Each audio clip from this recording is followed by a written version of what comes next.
Olá, meu nome é Lorena, eu sou fonoaudióloga, atuo na área ocupacional há mais de 20 anos e venho desenvolvendo o programa de conservação auditiva em algumas grandes empresas.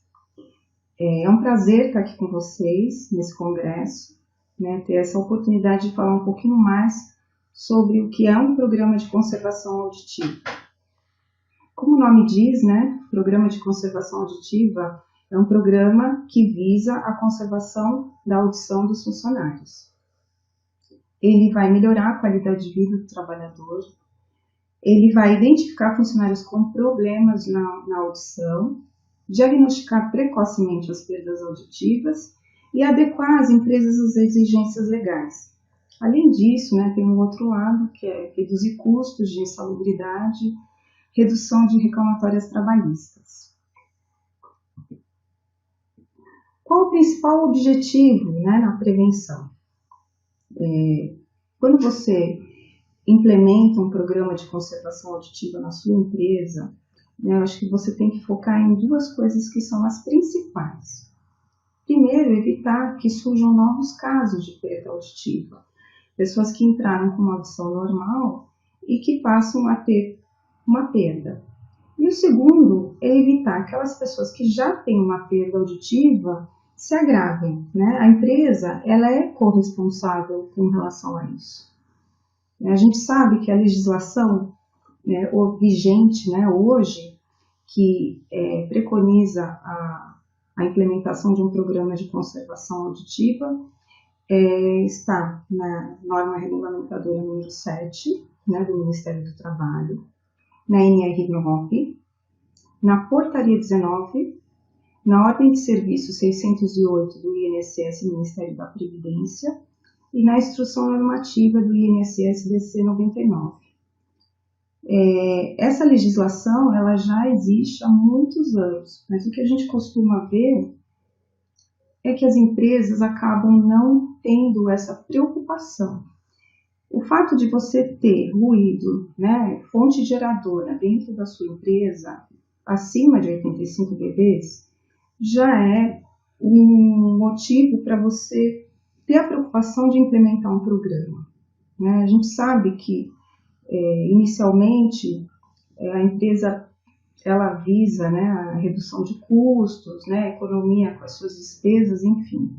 Mas essa é uma economia barata, né? É o barato que acaba saindo muito caro lá na frente. Você implementar um programa, ele vai te respaldar de muitos problemas futuros. Isso sem contar que você vai estar realmente cuidando da saúde auditiva dos seus funcionários, né? Cuidando desse bem-estar. Né? Da mesma forma que o funcionário entra, ele tem que sair. Acho que essa é a preocupação que o empregador deve ter com o seu funcionário. Nos programas que eu desenvolvo hoje, por que eu digo nos programas que eu desenvolvo hoje? Porque cada empresa ela tem a sua particularidade, a sua característica, a sua estrutura, até pensando em que enquadramento ela tem, né? Número de funcionários, enfim, qual o porte dela e o grau de risco que ela tem dentro da empresa. Os principais profissionais envolvidos hoje, né, no PCA, que devem participar dentro de uma empresa, são o médico do trabalho, que ele acaba sendo designado como coordenador técnico do PCA, e os executores do PCA, que são o fonoaudiólogo, técnico de enfermagem, técnico de segurança e o RH. O RH tem uma participação muito importante. Em muitas empresas ele acaba ficando de lado, excluído, mas o RH ele vai te dar os requisitos para você acompanhar os casos futuramente e ele pode interceder junto à chefia, né, os cargos diretivos da empresa para tomada de ação. O comitê do PCA, então, ele é formado pelo coordenador técnico e os executores. O que nós temos, né, para a gente fazer a análise e o acompanhamento das audiometrias? A primeira coisa, a gente vai ter uma audiometria de base, né, que a gente chama de audiometria de referência. ela ocorre quando o funcionário entra na empresa, né, no exame admissional, ou quando ela é a primeira audiometria que esse funcionário tem. Às vezes você começa a desenvolver um programa e a empresa, na ocasião, não fez exame, são funcionários antigos, então você pega o primeiro periódico dessa pessoa para ter como referência. A audiometria sequencial serão as que virão depois. Se o funcionário acabou de entrar na empresa, ele vai ter a admissional e a sequencial após 6 meses.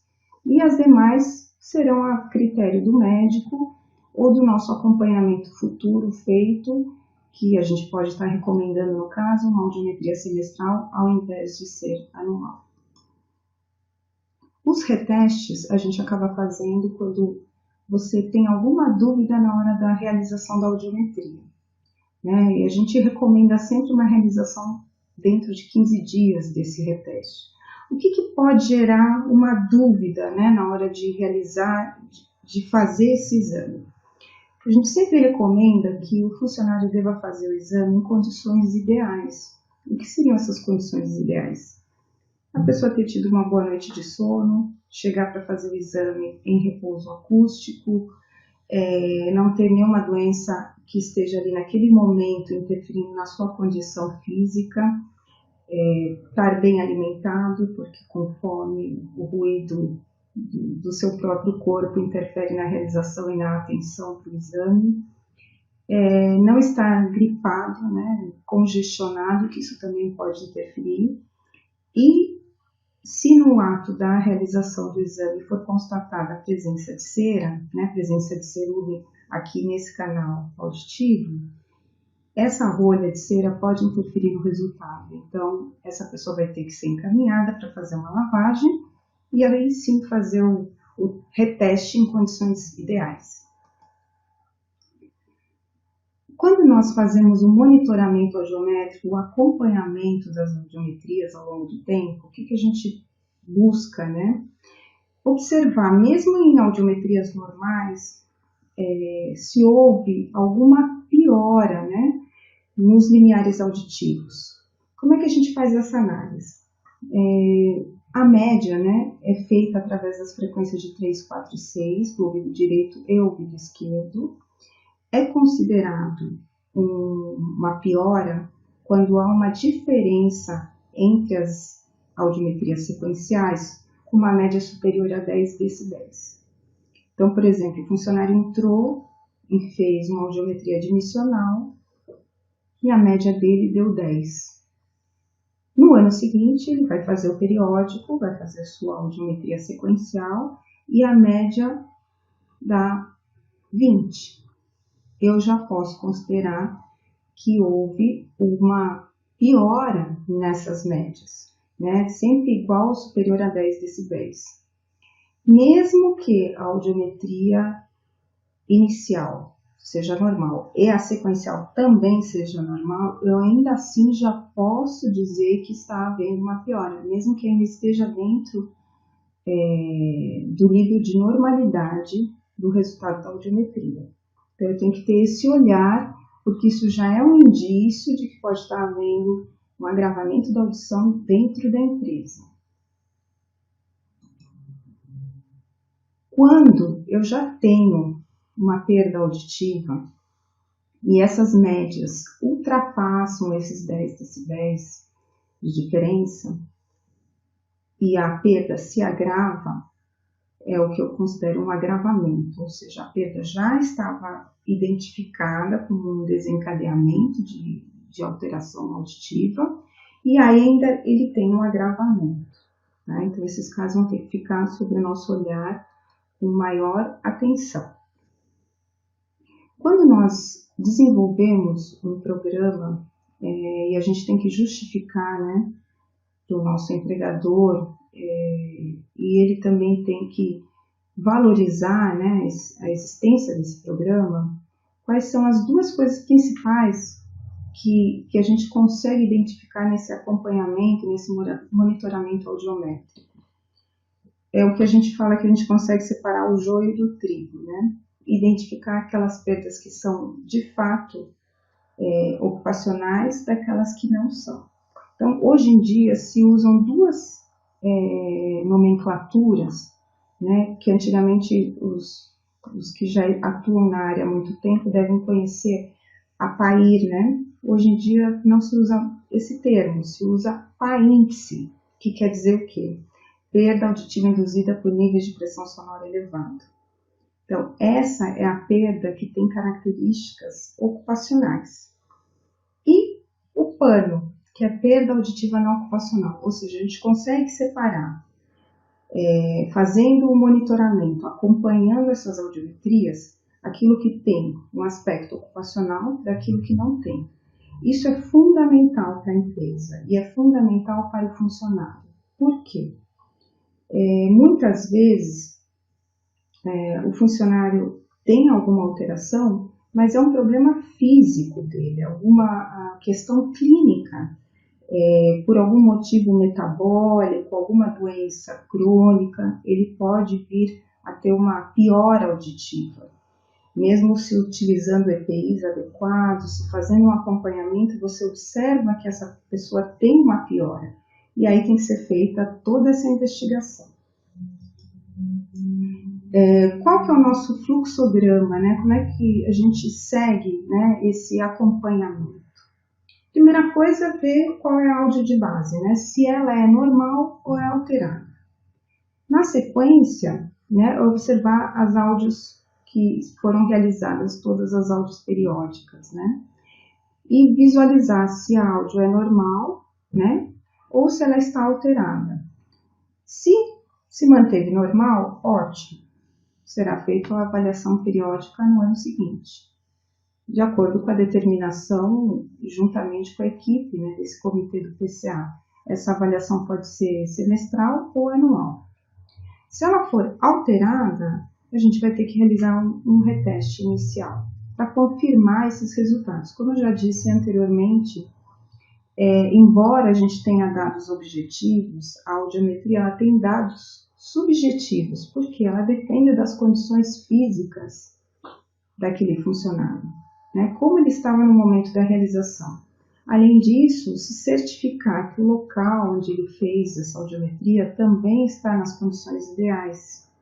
Muitas vezes a gente vê interferência do ambiente no resultado do exame. Então, fazer um exame adequado, no local adequado, com os equipamentos devidamente calibrados, com a acústica correta, fazem parte dessa reavaliação. Se houver dúvida e for se recomendado um reteste, se certificar de que o ambiente está nas melhores condições e que a pessoa vai realizar esse exame também nas melhores condições, principalmente em repouso acústico. Essa audiometria de reteste, ela pode confirmar uma normalidade, que seria ótimo, né? E deixa de ser um risco, ou pode confirmar um desencadeamento ou um agravamento. Tá? A gente vai ter que comparar esses resultados, que, lembrem-se, sempre é feito em cima das médias de 3, 4 e 6 do ouvido direito e ouvido esquerdo. O que fazer após essa constatação, né, dessa PAINPSE, né? Ela está configurada. Detalhe, além da média, a gente pode haver uma piora em frequência isolada, numa dessas 3 frequências de 3, 4 e 6, que deve ser considerada como agravamento se ela for superior, igual ou superior a 15 decibéis. Tá? Então, as outras estão se mantendo e de repente forma uma gota ali. Pode ser considerado também um agravamento. Constatei que a pessoa tem uma perda e ela tem características, né, ocupacionais. Ela pode ser sugestiva de desencadeamento ou agravamento. Eu fiz o reteste e aí sim eu vou iniciar uma investigação. Eu vou ter que abrir uma ficha de investigação de acidente do trabalho. Isso ainda numa forma mais informal, tá? Com o comitê do PCA, esse trabalho vai ser feito em conjunto. Essa equipe ela caminha por 2 vertentes. A investigação médica, que é avaliar todo o histórico clínico desse funcionário, ver se pode haver algum fator de risco nesse histórico que poderia justificar essa piora. E, paralelamente a essa investigação, vai estar ali em jogo a investigação do técnico de segurança, do RH, da fonoaudióloga, juntamente com eles.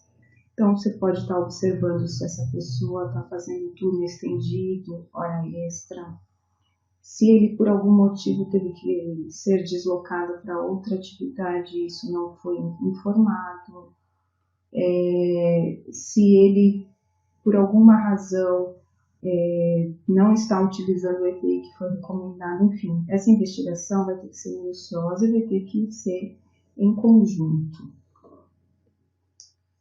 Muito bem. Foi feita essa análise, né?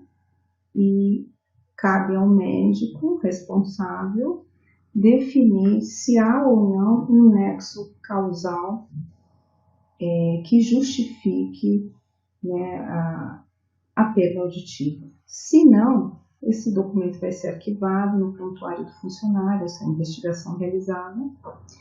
Se não, né, se sim, no sentido de realmente constatar que há indícios, né, de que é uma perda ocupacional, essa investigação vai ser direcionada para o médico coordenador e vai se definir, juntamente com a diretoria, enfim, a emissão da CAT. Esse é o percurso que se faz na investigação, mas o acompanhamento em si, né, ele acaba sendo muito importante na hora de você ter esses critérios, né? Principalmente a conscientização dos funcionários com relação ao uso dos equipamentos de proteção. Esse programa ele tem que ser sempre revisto, sempre reavaliado. A gente recomenda que essa reavaliação, né, do andamento do programa seja feita anualmente, a cada 12 meses. As áreas de engenharia, segurança e meio ambiente têm que fazer essa avaliação, participar, ver se há algo que possa ser melhorado, que deva ser monitorado, né? Esse monitoramento, o que ele vai, na verdade, gerar? Né? Primeiro que você vai conseguir desenvolver todo o seu cronograma de ação definido para desenvolvimento do PCA. Né? Você vai conseguir visualizar se há eficiência, qualidade e qual é a abrangência desse programa dentro da empresa. É fundamental que um programa, a partir do momento que ele é implantado, ele tem que ser reavaliado, revisto, sempre com o intuito de melhorar, né? De implementar ações que possam vir a gerar melhores resultados e, no nosso caso, visando a saúde auditiva. É importante que os funcionários eles tenham um treinamento. Esse treinamento ele tem que ser feito para que haja essa conscientização dos equipamentos de segurança e que seja reavaliado também esse conhecimento deles com relação ao conteúdo passado. Eu fiz uma explanação aqui rápida, né, do que é um programa de conservação auditiva. Nós temos a intenção de continuar com essas aulas, né, mini-aulas, aprofundando um pouco mais esse nosso conhecimento prático, né, do que é realizar um programa dentro da empresa, do que é trabalhar de uma forma multidisciplinar. Espero que vocês tenham aproveitado esse conteúdo e aguardo vocês no próximo encontro. Muito obrigada.